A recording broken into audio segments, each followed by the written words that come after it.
Andhra Pradesh current affairs 8వ తారీఖు April నెల. ఆంధ్రప్రదేశ్లో 26 జిల్లాల ప్రాతిపాదికన నియామకాలు చేపట్టాలని గెజెట్ తీసుకొచ్చారు. ఇప్పటి వరకు 2025 వరకు వచ్చిన నోటిఫికేషన్లు మొత్తము 13 జిల్లాల ప్రాతిపాదికన జరిగినాయి. వాటి నిమిత్తం 1975 రిక్రూట్మెంట్ చట్టం ద్వారాగా 13 జిల్లాల కేటాయిస్తే అది మెగా డిఎస్సి, కానిస్టేబుల్, ఎస్ఐ ఏదైనా దాన్ని ఫాలో అయ్యారు. 2022లో ఏప్రిల్ 4వ తారీఖున 13 జిల్లాలనే 26 జిల్లాలుగా పెంచారు. కానీ గవర్నమెంట్ నోటిఫికేషన్ ఉద్యోగాల విషయంలో పరిపాలనా పరంగా మాత్రమే జిల్లాలు మారినాయి. కానీ ఇలా ఉద్యోగాల విషయంలో మారలేదు. వాటిని 26 జిల్లాలుగా మార్చాలనుకున్నారు.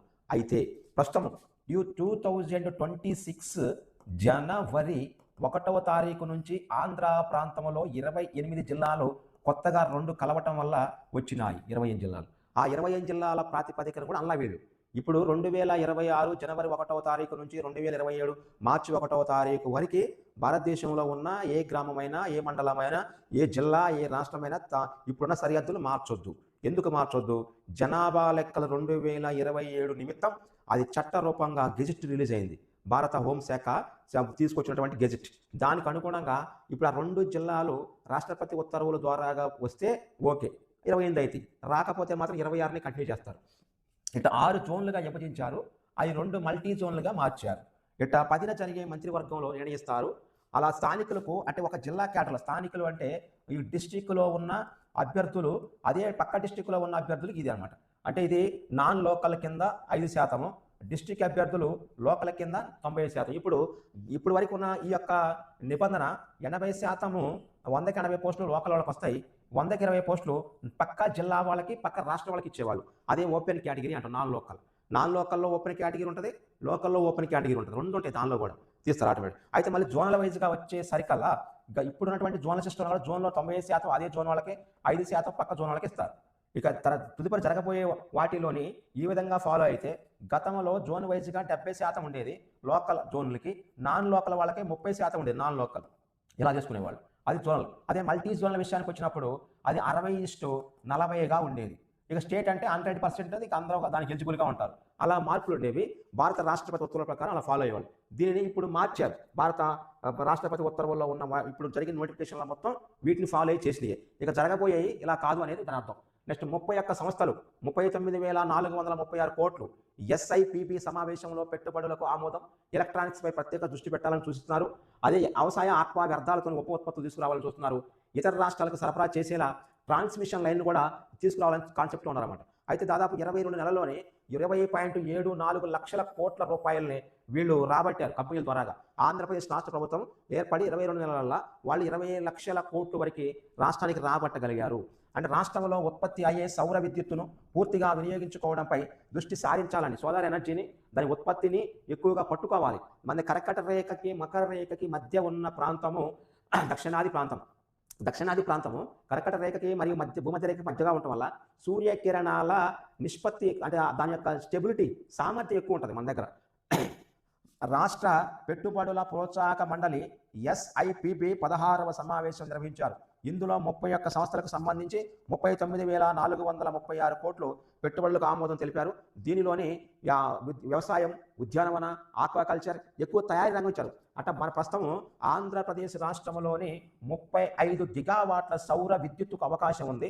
ఈ 300 గిగావాట్ల సౌర విద్యుత్తుకు అవకాశం ఉంటే దానిని మనం ఒడిసి పట్టుకునేది ఎలా అని కాన్సెప్ట్లోనే తీసుకురావాలని చెప్పి ఆంధ్రప్రదేశ్ ప్రభుత్వము నూతనంగా కొన్ని తయారీ రంగాలకి ప్రపంచంలోని తయారీ రంగంలోని అధిక శాతము ప్రపంచవ్యాప్తంగా విస్తరించిన దేశాన్ని చైనా. గతంలో అమెరికా తయారీ రంగంలో ముందుండేది.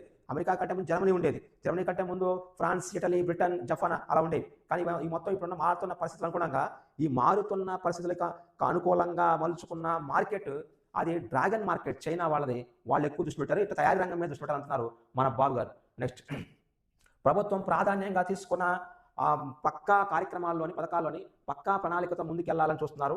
అయితే దాదాపు 2 లక్షల మందికి ఇళ్ల స్థలాలు కోరిన చోట్ల, అంటే దాదాపు మన ఆంధ్రప్రదేశ్లోని 2 లక్షల మంది ఇళ్ల స్థలాలు కోరినట్టు సర్వే తెలియదు. మీకు ఏం కావాలమ్మంటే మాకు ఆ ఇల్లు కావాలన్నారు. అంటే ఆ ఇల్లు ఇచ్చే క్రమంలోనే ప్రస్తుతము ఆర్టీజీఎస్ నుంచి అవేర్ 2.0 మొబైల్ యాప్ను ప్రారంభిస్తున్న మన ముఖ్యమంత్రి గారు. ఇది ఆర్టీజీఎస్ నుంచి అవేర్ 2.0 మొబైల్ యాప్ని ప్రారంభిస్తున్నారు. ఈ మొబైల్ యాప్ వల్ల భారతదేశంలోని ఇటు ఈ గవర్నెన్స్ విషయంలో ముందుగా 28 జిల్లాలలోని ముందుగా ఆ మిగతా రాష్ట్రాల కంటే ఈ గవర్నెన్స్ విషయంలో పర్ఫెక్ట్గా ఫాలో అవ్వాలని చూస్తున్నారు. దాని నిమిత్తమే ఇటీవల ఆర్టీజీఎస్ నుంచి వివిధ శాఖల పనితీరును కూడా తీసుకొచ్చారు. ఇప్పుడు మనకు కావాల్సిన క్వశ్చన్ ఏంటంటే ఆర్టీజీఎస్ నుంచి ఇటీవల వచ్చిన మొబైల్ యాప్ పేరు ఏమిటి? దాని పేరు అవేర్ 2.0 అనలేదు, లేదా 2.0 అనొచ్చు. అవేర్ 2.0 ఆర్టీజీఎస్ నుంచి వచ్చింది. ప్రభుత్వ పనితీరును వివిధ శాఖల్లో పరిశీలిస్తూ ఉంటుంది. వ్యవసాయ శాఖ మంత్రి అచ్చెన్నాయుడు చెప్పింది, జాతీయ మత్స్య అభివృద్ధి సంస్థ నేషనల్ ఫిషరీస్ డెవలప్మెంట్ బోర్డు ప్రాంతీయ కార్యాలయాన్ని అమరావతిలో ఏర్పాటు చేయాలని వాళ్ళు ఒక నిర్ణయానికి వచ్చారు అని వ్యవసాయ శాఖ మంత్రి చెప్పిండు. అంటే కేంద్ర మత్స్యశాఖ మంత్రి రాజీవ్ రంజన్ సింగ్ తన కార్యాలయంలోని ఇక మన భారతదేశంలో ఉన్న జాతీయ మత్స్య పరిశోధన కేంద్రం ముంబైలో ఉంటుంది. ఆ ముంబైలో ఉన్న మత్స్య పరిశోధన కేంద్రం దగ్గర అభివృద్ధి బోర్డు ఉంది.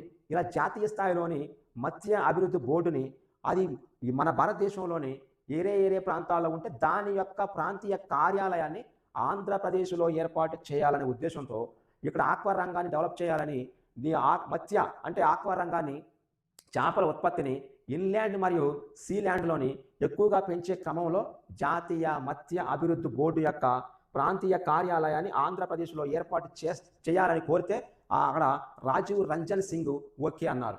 ఇక యానాములో హోరాహోరీ ఇవాళ భారతదేశంలోని దాదాపు 9వ తారీఖు ఏప్రిల్ నెల 2026 సంవత్సరంలోని భారతదేశంలో దాదాపుగా ఒక 6 రాష్ట్రాల్లో ఉప ఎన్నిక జరుగుతున్నాయి ఎమ్మెల్యే స్థానాలకి. మరియు అస్సాం, పశ్చిమ బెంగాల్లో కొంత భాగము, మరి కేరళ రాష్ట్రము, మరియు పాండిచ్చేరి లాంటి ప్రాంతాల్లో కొన్ని కాన్స్టిట్యున్సీల శాసనసభలకి ఎన్నికలు జరుగుతున్నాయి. అలా తెలుగు ప్రాంతానికి టచ్గా ఉన్న గతంలో తూర్పుగోదావరిలో ఉండి ప్రస్తుతము కాకినాడ జిల్లాలోని భాగంగా ఉండి చాలా తక్కువ పరిమాణంలో చాలా తక్కువ ఓటర్లకు జస్ట్ 37,932 మంది ఓటర్లను మాత్రమే కలిగిన కాన్స్టిట్యున్సీ యానాం. ఈ యానాం కాన్స్టిట్యున్సీ మన భారతదేశంలో పాండిచ్చేరి లేదా పుదుచ్చేరి కేంద్ర పాలిత ప్రాంతానికి 30 సీట్లుంటే ఆ 30 సీట్లో 29వ సీట్ ఇదే ఆటోమేటిక్గా 28 సీట్లు అక్కడ ఉంటాయి. తర్వాత సీట్లని పంచుకుంటే మహే అనే ప్రాంతము మన కేరళ రాష్ట్రంలో ఉంటుంది. అటు పాండిచ్చేరికి 3 ప్రాంతాల్లో ఒక పాండిచ్చేరి కాకుండా 3 తమిళంలోని కరైకాల్, అది తమిళనాడు సంబంధించి భాష మాట్లాడతారు. తెలుగు సంబంధించి భాష మాట్లాడేది యానాం, అదే మలయాళ భాష మాట్లాడేది మహే. ఇట కేరళ, ఆంధ్రప్రదేశ్, తమిళనాడు ప్రాంతాల్లో 3 భౌగోళిక పరిపాలనా కేంద్రాలని కలిగింది అది పాండిచ్చేరి. వాళ్ళు ఆ పరిపాలనా భాగము మన తెలుగు ప్రాంతానికి కాకినాడకి దగ్గరగా ఉండటం వల్ల ఈ యొక్క కృష్ణారావు, అశోకుల మధ్య పోటీ, టీవీకి అభ్యర్థి బరిలో ఉన్నంట ఈ తెలుగు ప్రాంతానికి బాగా లింక్ అయి ఉంటుంది. ఈ సీట్ని గతంలోని లోకల్ పార్టీలు బాగా గెలుచుకునేవి ఇక్కడ ఆటోమేటిక్గా. నెక్స్ట్ వైద్య వాహనాల యంత్రానికి శిక్షణ. ఇప్పుడు దీనికి ఈ ఆయుష్ది 104 MMU సర్వీస్ ట్రైనింగ్ ప్రోగ్రామ్. అంటే యాక్చువల్గా సీడాక్ సంస్థ వాళ్ళు మన ఈ ఔషధి అనే ఒక పోర్టల్ తీసుకొచ్చారు. ఈ ఔషధి అనే పోర్టల్ దీని ఏంటంటే రాష్ట్రంలో ఉన్న 104 సమాచార వాహనాలు 104లోని వైద్య వాహనాలు ఉంటే ఆ 104 అంటే భారతదేశంలోని ఆంధ్రప్రదేశ్ ప్రభుత్వము ఉమ్మడి రాష్ట్రంలో ఉండగా ప్రవేశపెట్టిన 104 నంబర్ డైల్ చేస్తే సంచార వైద్యశాల నడుచుకుంటూ వస్తుంది. దీన్ని నడిచే వైద్యశాల అంటాం. ఇలా సంచార వైద్యశాలకి దాని యొక్క వినియోగం, దానిలో పాటించాల్సిన ప్రమాణాలపైన ఒక పోర్టల్ తీసుకొచ్చారు. ఆ పోర్టల్ని ఇక సీడాక్ సీనియర్ ప్రాజెక్ట్ మేనేజర్ వివరిస్తున్నారు. దాని పేరే ఈ ఔషధి అనే ఒక పోర్టల్ని 104 సంచార వైద్యశాలలో ఉపయోగిస్తూ ఉంటారు. నెక్స్ట్ అణుశక్తి రంగంలో భారత్ సరికొత్త చరిత్ర సృష్టించింది అని చంద్రబాబు అంటున్నాడు. తమిళనాడు రాష్ట్రంలో చెన్నైకి కేంద్రంగా కల్పకం అనే ప్రాంతంలో స్వదేశీ పరిజ్ఞానంతో నిర్మించిన పోటోటైప్ ఫాస్ట్ బ్రీడర్ రియాక్టర్. ఇది రియాక్టర్, ఇది బ్రీడర్, ఇది ఫాస్ట్, ఇది పోటోటైప్. దాన్ని PFBR అంటాం. ఇలా ప్రపంచంలో పోటోటైప్ ఫాస్ట్ బ్రీడర్ రియాక్టర్ని భారతదేశం స్వయం కృషితోని, స్వయం సమృద్ధితో, ఆత్మనిర్భర్ భారత్‌తో, మేక్ ఇన్ ఇండియాతో నిర్మించినటువంటి కార్యక్రమం ఇది. భారత అణుశక్తి కార్యక్రమంలో రెండో దశలో ఇది కీలకంగా ఉంటది అని మన మూడో దశలో మన దగ్గర ఉన్నటువంటి అపారమైనటువంటి థోరియం నిల్వలను ఉపయోగిస్తారు. అలా థోరియం నిల్వలు మన భారతదేశంలో భారతదేశానికి రెండు వైపులా దాదాపుగా పశ్చిమ, తూర్పు తీరాల్లో ఉన్న సముద్ర యొక్క ఒడ్డులో కేరళ మలబార్ తీరములోని థోరియం యొక్క సృష్టి ఎక్కువగా ఉంది. థోరియం నిల్వలు ఎక్కువగా ఉండే అవకాశాలు ఉన్నాయి. అలా మలబార్ తీరం యొక్క శాండ్ నుంచి థోరియాన్ని గ్రహించి శుద్ధి చేసి దాని ద్వారాగా రియాక్టర్లోని అణుశక్తిని తీసుకొచ్చే కార్యక్రమమే. అంతకుముందు ప్రోటోటైప్ ఫాస్ట్ బ్రీడర్ రియాక్టర్ని భారతదేశం తొలిసారిగా స్వయం సమృద్ధితోని, అంతకుముందు ఏ దేశం యొక్క టెక్నాలజీ మనం వాడుకునే వాళ్ళం, ఇప్పుడు ఆ టెక్నాలజీ వాడకుండా మనమే ఫాలో అవుతున్నాం. కల్పకములో స్వదేశీ పరిజ్ఞానముతో 2026 ఏప్రిల్ నెలలో భారతదేశం సాధించిన అచీవ్మెంట్ ప్రోటోటైప్ ఫాస్ట్ బ్రీడర్ రియాక్టర్ని విజయవంతంగా తయారు చేశారు, దాన్ని ప్రారంభించారు. దాని పని కూడా లైన్లో ఉంది. ఇక prototype fast breeder reactor. Fast breeder రియాక్టర్లు ఉంటాయి చాలా దేశాల్లో, కానీ ఇక్కడ ప్రోటోటైప్ ఫాస్ట్ బ్రీడర్ రియాక్టర్ కావాలి. అది చేసింది భారతదేశము. ఇలా అన్ని దేశాలు చేయలేవు. దీన్ని మన దగ్గర ఉన్నటువంటి నిల్వలను బట్టి ఫాలో అవుతారు. ఆంధ్రప్రదేశ్ జైలు శాఖలో అమలవుతున్న బ్రిటిష్ కాలం నాటి చట్టాలకు చెల్లు చీటీ పలుకుతూ రాష్ట్ర ప్రభుత్వం తీసుకొచ్చిన ఆంధ్రప్రదేశ్ ప్రిజన్స్ అండ్ కర్షనల్ సర్వీసెస్ చట్టము 2025 ఈ మంగళవారం నుంచి మొదలవుతుందట. అయితే ఇది గతంలో బ్రిటిష్ వాళ్ళు ఇచ్చిన కారాగారాల చట్టము 1894. ఇది కారాగారాల చట్టం 1894. ఖైదీల చట్టము 1900. ఖైదీల చట్టం 1900. మరియు ఖైదీల బదిలీ చట్టం దాని 1950వ సంవత్సరం. ఇలా 1950లో వచ్చిన ఖైదీల బదిలీల చట్టము, మరియు 1900లో వచ్చిన ఖైదీల చట్టము, మరియు 1989లో వచ్చిన కారాగారాల చట్టము, ఈ మూడింటిని తీసివేసి వీటి 3 స్థానములో ఆంధ్రప్రదేశ్ రాష్ట్రము ప్రిజన్స్ అండ్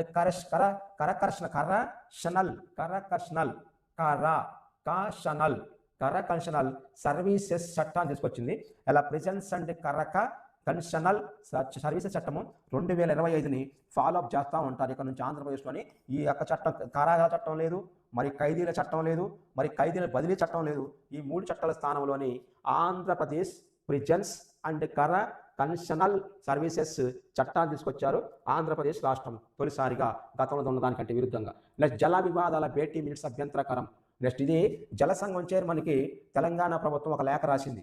ఈ లేఖలో దీని అంశం ఏంటంటే, ఇక్కడ కేంద్ర జల సంఘం చైర్మన్కు తెలంగాణ నీటిపారుదల శాఖ కార్యదర్శి శ్రీధరు ఆంధ్రప్రదేశ్లోని కృష్ణా గోదావరి నది యాజమాన్య బోర్డులకు సంబంధించి, మరియు ఆంధ్రప్రదేశ్లోనేమో గోదావరి అభివృద్ధి బోర్డు ఉంటుంది, అదే కృష్ణా నది యాజమాన్య బోర్డు ఉన్నది హైదరాబాద్లో. ఇలా ఈ రెండింటికి సంబంధించి కొన్ని బేసిన్ విషయంలో మన గోదావరి బేసిన్ సంబంధించి ఎంతవరకు ఉపయోగించుకోవచ్చు. ఫర్ ఎగ్జాంపుల్ మహారాష్ట్ర యొక్క అభిప్రాయము, పక్కన ఛత్తీస్గఢ్ అభిప్రాయము, అప్పర్ ఇంద్రావతి ప్రాజెక్టు, అది దాదాపుగా 11 సబ్ బేసిన్లోని అప్పర్ ఇంద్రావతి ప్రాజెక్టు వరకు ఒడిశా ఎలా వినియోగించుకోవాలి, ఆ సబ్ బేసిన్ నుంచి ఎలా వాడుకోవాలని గోదావరి కావేరి అనుసంధానం పైన జాతీయ జల అభివృద్ధి నివేదిక ప్రకారం 75% నీటి లభ్యత ఛత్తీస్గఢ్కి కేటాయించాలి. అంటే కేటాయించే విధానంలోనే ఆ బేసిన్ ప్రకారం కావేరి మరియు గోదావరి కావేరితో కలుపుతారు, లింక్ చేస్తారు. ఆ లింక్ చేసినప్పుడు కాళేశ్వరము మరియు సీతమ్మ సాగరు, ఈ సీతారాం ప్రాజెక్టు